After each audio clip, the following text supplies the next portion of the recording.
त्यसपछि म हिँड्न लागे। फर्कदिन। यो भजन इसाई जगतमा नसुन्ने सायद विरलै होला। उत्तर पूर्वी भारतका ती पहाडहरू जहाँ प्राय कुहिरो लागिरहन्थ्यो। साँझ पर्न थालेपछि जंगल चिरेर आउने चिसो हावाको सुसाइले गाउँलाई एउटा रहस्यमय शान्तिमा डुबाउँथ्यो। पहाडहरूमा एउटा अचम्मको कुरा हुन्छ, त्यहाँ बोलेका आवाजहरू सजिलै हराउँदैनन्, पुनः प्रतिध्वनिको रूपमा फर्किरहन्छन्। हावा बहन्छ, वर्षा पर्छ, मानिसहरू मर्छन्, तर केही कथाहरू पहाडले आफ्नो छातीभित्र राखिरहन्छ।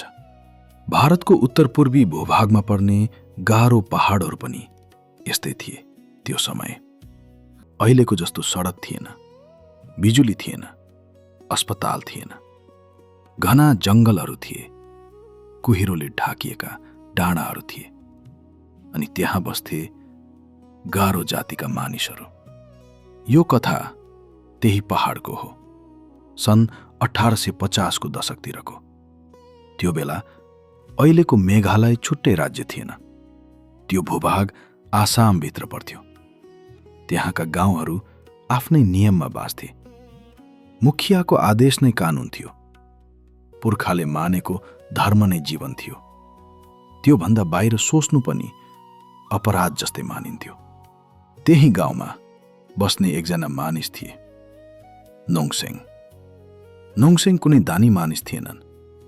उनको सानो झोपडी थियो, थोरै खेतबारी थियो, 2 साना छोराहरू थिए, जसको कारण उनी दिनरात मेहनत गर्थे, र एउटी पत्नी जसको अनुहार हेरेर उनी दिनभरको थकाइ बिर्सिन्थे। साँझपख उनी घर फर्किन्थे। पत्नीले आगो बालेर खाना पकाइरहेकी हुन्थिन्। छोराहरू दौडिँदै आएर बुबाको खुट्टा समाउँथे।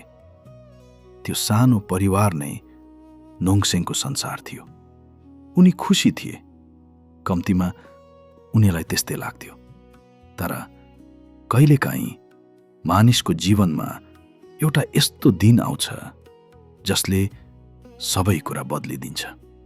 एक दिन पहाडको बाटो हुँदै केही अपरिचित मानिसहरू गाउँमा आइपुगे।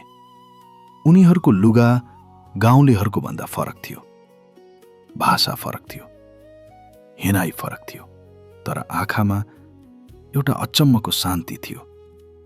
उनीहरूको बोलीमा प्रेम बगिरहे जस्तै लाग्थ्यो। उनीहरू सुसमाचार सुनाउने प्रचारकहरू थिए। तीमध्ये एक थिए माइल्स ब्रन्सन, अमेरिकाबाट आएका प्रचारक। सन् 1830 को दशकदेखि उनी आसाम र वरपरका पहाडी क्षेत्रमा परमेश्वरको सन्देश सुनाउँदै हिँडिरहेका थिए। गाउँका धेरै मानिसहरू उनीहरूलाई मन पराउँदैनथे। कतिले उनीहरूलाई विदेशी भने, कतिले पुर्खाको धर्म बिगार्न आएको मान्थे, कतिले त गाउँबाट निकाल्नुपर्छ पनि भने। तर नोङसेङ उनीहरू बोलेको कुरा सुन्न थाले। एक साँझ आगोको वरिपरि बसेर माइल्स ब्रेन्जनले एउटा कथा सुनाए। एउटा मानिसको कथा। कथा कुनै शक्तिशाली राजाको थिएन, न त कुनै क्रूर योद्धाको थियो।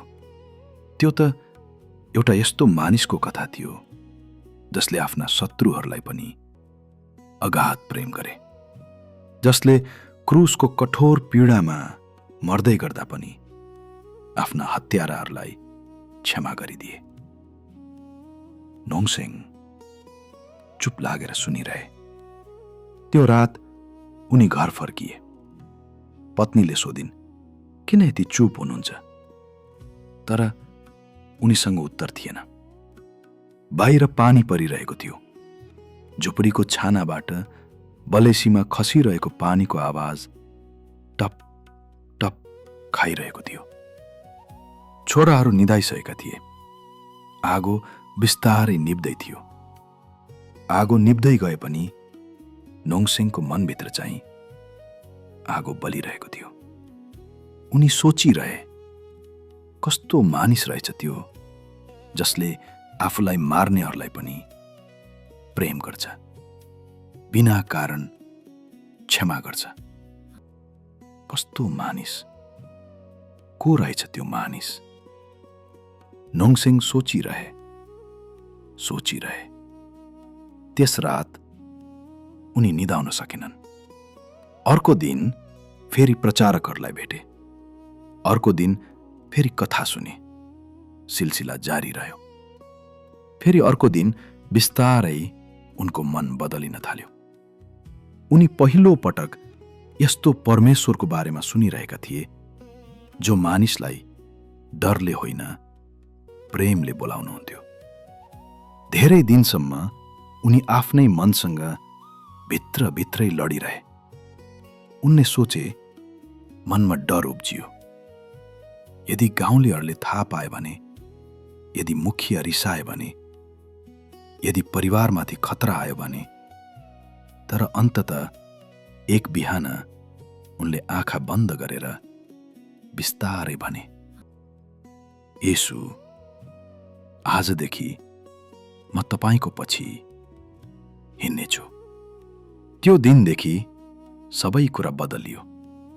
गाउँमा खबर फैलिन धेरै समय लागेन। नोङसेङले विदेशीहरूको धर्म मानेछ। हिजोसम्म साथ दिने मानिसहरू टाढिन थाले। धारामा पानी भर्न जाँदा उनकी पत्नीलाई हेरेर छिमेकीहरूले कुरा काट्न थाले। छोराहरूलाई अरू बच्चाहरूसँग खेल्न दिइएन। नानीहरू निराश देखिन्थे। गाउँभरि कुरा फैलिएपछि एक दिन गाउँका मुखियाले उनीहरूलाई बोलाए। त्यो दिन आकाश कालो थियो, हावा चिसो थियो। गाउँको बीचमा सबै मानिस जम्मा भएका थिए। मुखियाले कडा स्वरमा सोध्यो, के यो सत्य हो? तिमीले पुर्खाको धर्म छोड्यौ? नोङसेङले बिस्तारै टाउको हल्लाएर स्वीकृति जनाए। अनि उनले भने, हो, गद्दार, पुर्खाको अपमान गर्ने, विदेशीहरूको दास, धर्म बेचुवा। भीड एकैचोटि कराउन थाल्यो। मुखियाले हात उठाएर सबैलाई चुप गराए। त्यसपछि भने, तिमीलाई एउटा मौका दिन्छु। येशूलाई त्याग अनि गाउँमा शान्तिसँग बस्लास्।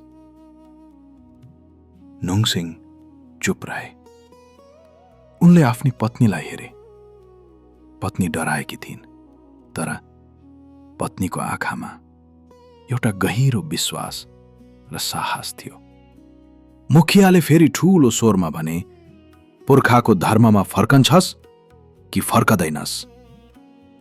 नोङसेङले बिस्तारै भने, म फर्कन्दिन। त्यो उत्तरले भीडलाई आगो झैं पोल्यो। मुखिया यो सुनेर रिसले चुरचुर भए। गाउँलेहरूमा क्रोधको आगो दन्कियो। भोलिसम्म हेरौँ न भन्दै तिनीहरू आफ्नो बाटो लागे। त्यस रात घरमा कसैले खाना खाएन। पत्नी रोइरहेकी थिइन्। छोराहरू बुबाको काखमा टाँसिएका थिए। नोङसेङले उनीहरूको अनुहार हेरिरहे। सायद उनी बुझिरहेका थिए, भोलि बिहान घाम लागे पनि उनीहरूको जीवनको अन्तिम बिहान हुन सक्छ। तर पनि उनी र उनकी पत्नी ईश्वरीय प्रेममा डुबिसकेका थिए। मृत्युको भय टाढा टाढा जाँदै गरेको जस्तो आभास हुन्थ्यो। अर्को बिहान गाउँलेहरूले उनी र उनको पूरा परिवारलाई घिसार्दै फेरि गाउँको चोकमा ल्याए। मुखियाले आफ्नो हातमा धनुष बाण लिएका सिपाहीहरूलाई इशारा गर्दै चिच्याएर भन्यो, यो तिम्रो अन्तिम मौका हो। येशूलाई त्याग्छौ कि आफ्नो परिवारको विनाश हेर्छौ? अन्तिम मौका। ध्यान दिएर सुन। येशूलाई त्याग, फर्किआइज। नोङसेङले आफ्नी पत्नीलाई हेरे। आँखाबाट आँसु झरिरहेको थियो, तर पनि बिस्तारै विश्वासका साथ टाउको हल्लाइन्। हामी फर्किन्नौ। त्यसपछि जे भयो त्यो लेख्न पनि मन लाग्दैन। साहस छैन, तर इतिहासले लेखेको छ, जुन कुनै बाबुआमाले कहिले देख्न नपरोस्।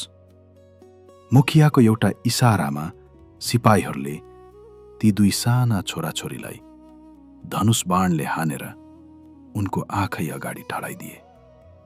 आफ्ना कलिला सन्तानहरू रगतको आहलमा छटपटिएको देख्दा उनको मुटु 1000 टुक्रा भयो।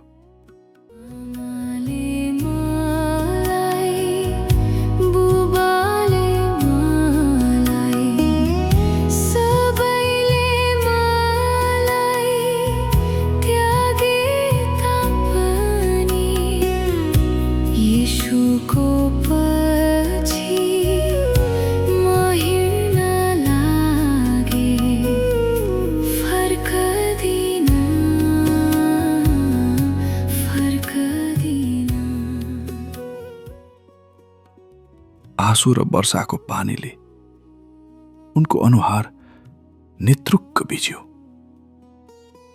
मुखिया फेरि गर्जियो, अझै पनि समय छ, फर्क। अनन्त राज्यमा आफ्ना नानीहरूसँग फेरि भेट्ने विश्वासका साथ उनको कापिरहेको स्वर भिडमा सुनियो। एकदमै स्पष्ट गरी, विश्वासका साथ, येशूको पछि म हिँड्न लागे। फर्कदिन।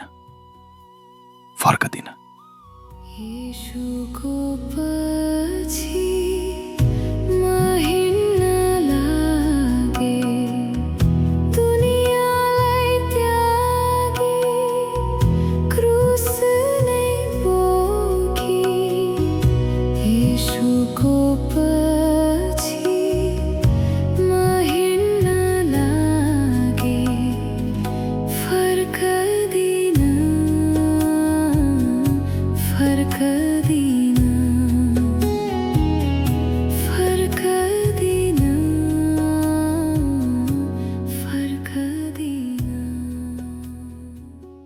भीड एकछिन मौन भयो, किनकि त्यो गीत थिएन, त्यो एउटा भाँचिएको हृदयको आवाज थियो।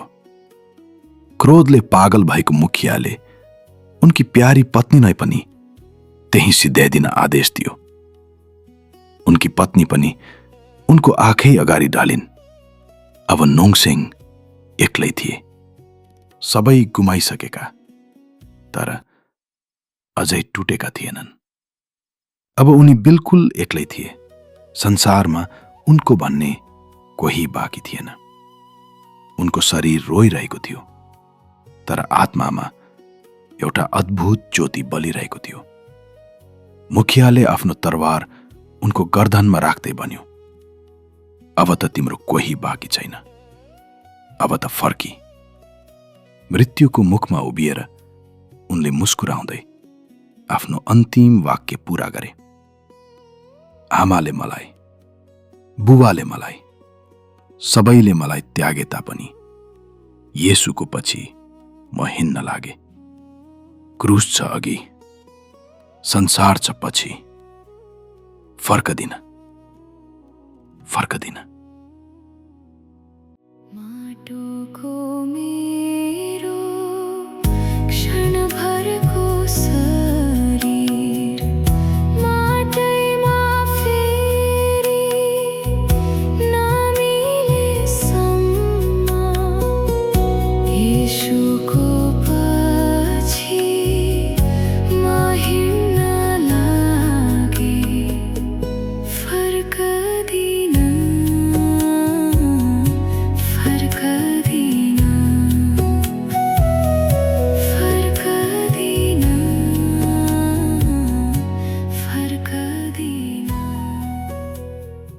त्यो दिन एउटा परिवार सकियो, जीवन समाप्त भयो, तर उनीहरू मर्दै गर्दा गाउँमा एउटा यस्तो बिउ रोपेर गए जसलाई कसैले उखेल्न सकेन।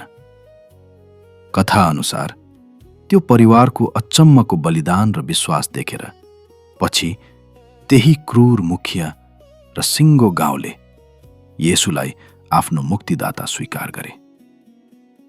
नोङसिङको कथा पहाडबाट मैदानमा पुग्यो, गाउँबाट शहरमा पुग्यो, देशबाट संसारमा पुग्यो। यतिन्जेलसम्म सुनिदिनुभयो, हेरिदिनुभयो, तपाईलाई धेरै धेरै धन्यवाद।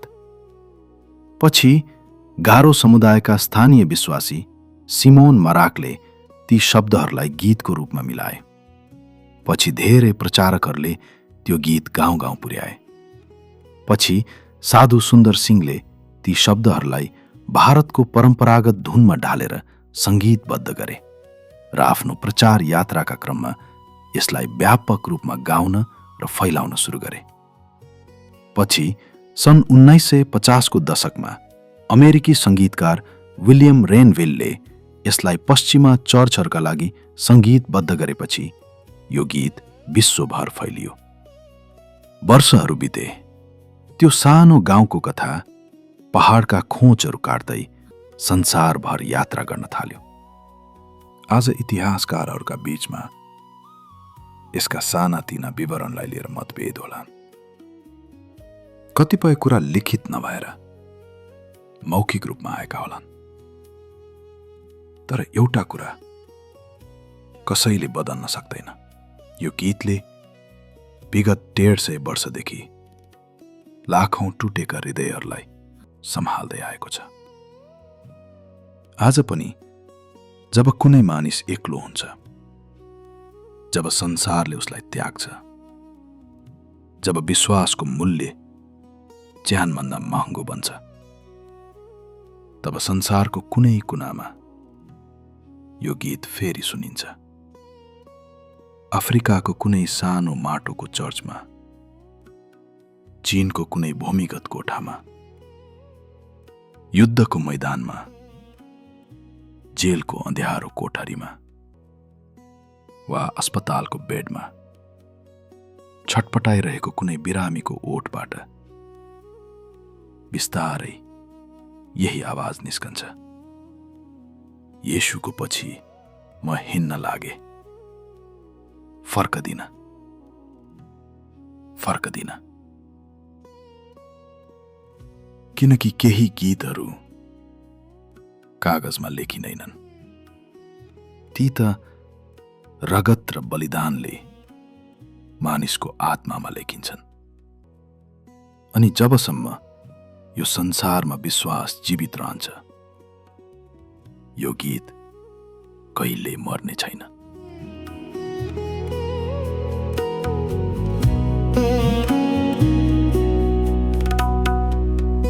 येशूको पछि